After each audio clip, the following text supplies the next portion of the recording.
Seguindo os exemplos de Lenira e de Carlos, eu vou tentar resumir os meus parentes mais próximos. Eu sou filho de Oscarlina Araújo e Quilom Batista de Araújo. Oscarlina era filha de Serafina Celina de Araújo e Gregório Pereira. Serafina, por sua vez, era filha de Major Zezinho e Regina. E Gregório, filho de Casuzão e Felisbela. Meu pai era filho de Manuel Sabino de Araújo, conhecido como Sabinão, e de sua esposa, a segunda esposa, Enedina Liliosa de Medeiros. Enedina foi um sobrenome diferente, um DNA diferente que entrou na nossa família. Nós não temos muito conhecimento, né, das suas origens, mas sabemos que ela foi criada por Coronel Bem e Enedina, e que tem um sobrenome Medeiros, mas não conhecemos os seus pais, nem avós, não temos muita noção disso. Mas foi uma introdução boa, porque normalmente os casamentos, como nós sabemos, eram todos feitos de primos com primos. Por exemplo, a primeira esposa de Sabinão era Josefa Veneranda, filha de Quinca Batista e, portanto, sua prima legítima. Bom, meu pai casou em 1934. Ainda existe um escrito da minha avó Serafina participando do pedido de casamento feito por meu pai a tio Quinca. Este bilhete, a cópia dele já rodou aqui pelos grupos, eu não sei bem se alguém ainda tem. Bom, então o casal Quilom e Oscarlina teve 10 filhos. Ainda houve 2 partos abortados. Vou relacionar os meus irmãos pela ordem de nascimento. Maria Ildete, José Hildo, Gilton, Galbi, Maurílio, Maria Zélie, Dimas, Dinaldo, Hernani e Maria dos Santos. Nós passamos os primeiros anos de vida em Timbaúba, que naquela época era uma verdadeira fazenda, era um pequeno povoado. Tivemos uma infância muito boa, nada nos faltava. Meu pai era um homem que tinha muitas habilidades, ele trabalhava de pedreiro, carpinteiro, barbeiro, agricultor, e depois ainda terminou a vida sendo motorista. E além de motorista, ele ainda era mecânico, pela dificuldade que havia na época. Em 1942, houve uma grande seca na região.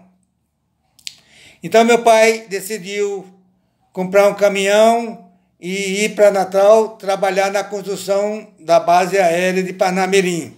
Passou todo o ano de 42 lá. E nós ficamos na casa de minha avó Serafina. Quando foi no fim do ano, o caminhão do papai teve uma virada lá e ele vendeu o que sobrou, e com algum dinheiro que ele ganhou na construção da base aérea, ele retornando a Caicó, ele comprou uns garrotes e no ano seguinte engordou esses garrotes, e com a venda deles conseguiu comprar um novo caminhão Chevrolet 1937, que foi com que ele conseguiu terminar de criar os seus filhos. Nós também retornamos, quando meu pai voltou de Natal, retornamos para a nossa casa em Timbaúba. Com muito desgosto, deixamos a casa da minha avó, que ela era super carinhosa, uma pessoa muito boa, e nós todos gostávamos muito dela. Bom, os 4 primeiros filhos nasceram lá na casa da minha avó, e os partos foram assistidos por Madrinha Ana, como a gente chamava, que era uma vizinha da minha casa, da minha avó lá, que era parteira. E todos os filhos de minha mãe foram, mesmo os que nasceram em Timbaúba ou em Caicó, foram assistidos por parteiras. Não teve nenhum que nascesse por mãos de médicos.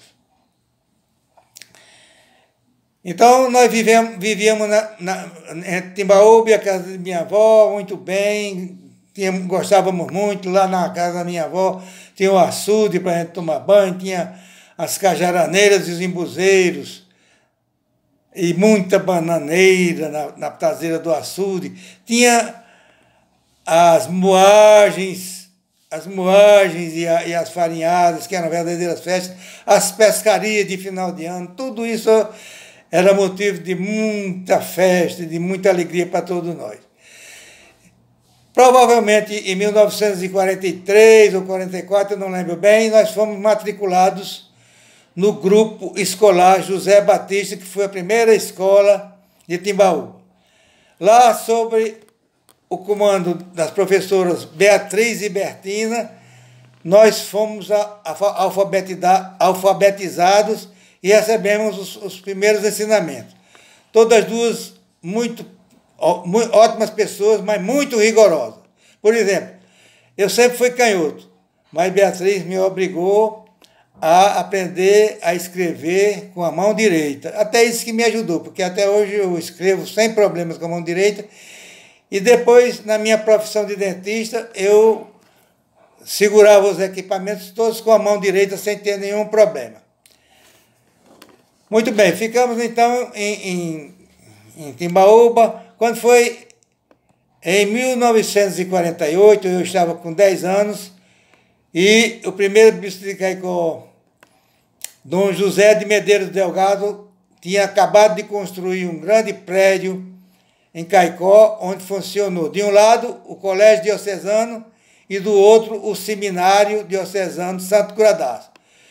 Então, ele era muito ligado à minha família lá, meus pais, sempre fazia refeições quando ia a Timbaúba lá em casa, e ele resolveu pedir a meu pai para deixar que eu fosse estudar no seminário. Meu pai aceitou isso de bom grado, porque naquela época havia muita dificuldade para se estudar, não tinha como. O primeiro, praticamente, colégio que existia lá foi o Colégio Diocesano, construído pelo bispo, e eu fui, no início de 1948. Foi um desligamento altamente traumático para mim.